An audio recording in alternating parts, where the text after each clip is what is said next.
DNA क्या है, what is chromatin, what is chromosomes क्या है, जीन क्या है, होमोलोगस क्रोमोसोम्स क्या होता है, कैरेक्टर क्या है, ट्रेट क्या है, और हम कंसेप्शन देख सकते हैं एलील क्या है, आपका जीनोटाइप क्या है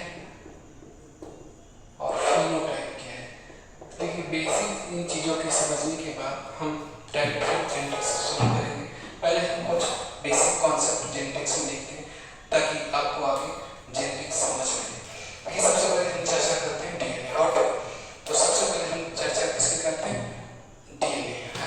तो हम आप जानते हो कि DNA is the genetic material, जैसे इसका फुल फॉर्म आप जानते हो किसका, डीऑक्सी राइबोन्यूक्लिक एसिड। क्या है डीऑक्सी राइबोन्यूक्लिक एसिड, डीएनए क्या है, डीऑक्सी राइबोन्यूक्लिक एसिड हमारा ये है DNA, it is the DNA deoxy ribonucleic. तो ये थर्ड लाइन का स्ट्रक्चर है, धागे के समान एक स्ट्रक्चर है और जो कहीं न कहीं हेरिडिटरी मटेरियल का काम करता है।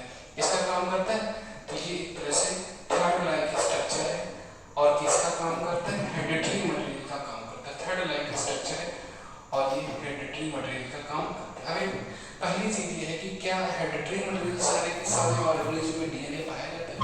जैसे क्वेश्चन आपसे पूछा है ऑल ऑर्गेनिज्म या ऑल लिविंग ऑर्गेनिज्म में से क्वेश्चन करें ऑल लिविंग ऑर्गेनिज्म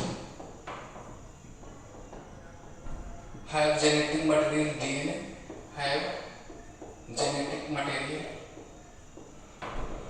डीएनए। तो ये बात बिल्कुल सही है। कई बार आपको लग रहा हो कि आरएनए में भी तो जेनेटिक मटेरियल होता है, वहाँ आरएनए काम करता है, लेकिन आरएनए कैसा होता है, तो आरएनए जो हमारा आरएनए जो होता है ये जेनेटिक मटेरियल का काम वायरस में करता है, लेकिन वायरस कैसा होता है, नॉन लिविंग। तो हम इसलिए कह सकते हैं कि all living organism have genetic material DNA.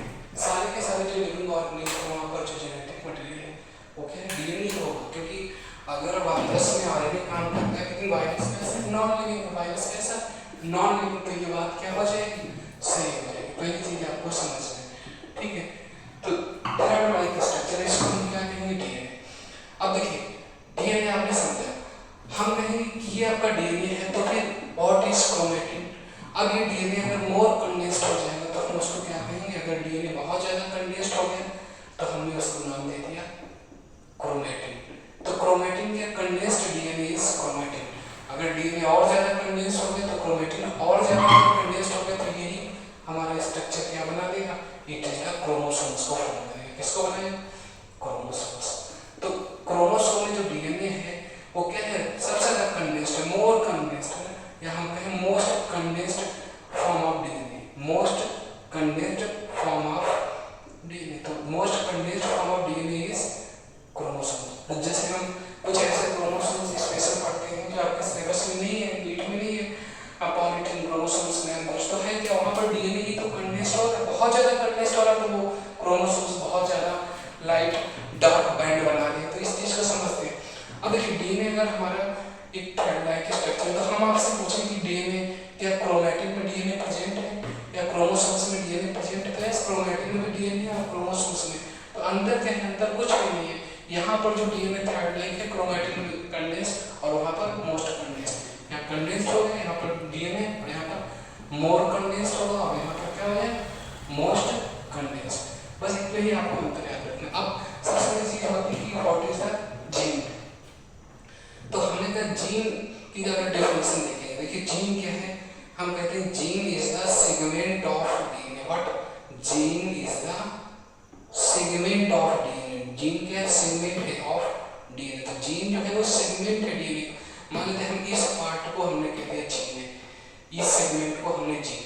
Gene is the basic unit of inheritance और it is the segment of DNA. तो इस डीएनए का सेगमेंट है। हम कहें जीन कहाँ पर प्रेजेंट होता है, तो आपसे पूछा जाए कि जीन कहाँ प्रेजेंट होगा, जीन प्रेजेंट इन, तो आप कहते हैं कि gene present on DNA, gene present on DNA में प्रेजेंट होता है। लेकिन आप सोचिए क्या जीन क्रोमैटिन पे प्रेजेंट नहीं होगा, तो क्रोमैटिन पे भी जीन प्रेजेंट होगा। क्या क्रोमोसोम्स पे जीन नहीं, तो क्रोमोसोम्स पे भी जीन प्रेजेंट होगा। तो जीन से भी प्रेजेंट होगा, डीएनए पर भी प्रेजेंट होगा, क्रोमैटिन पर भी प्रेजेंट होगा और क्रोमोसोम्स में प्रेजेंट होगा। तो gene is the basic unit of inheritance. Gene क्या है, gene is the basic unit of inheritance. ये इनहेरिटेंस की बेसिक जो यूनिट है वो क्या है, वो जीन है। और हम जब जीन की बात करते हैं तो इसके फंक्शनल एस्पेक्ट को ध्यान में रखकर इसकी बात करते हैं।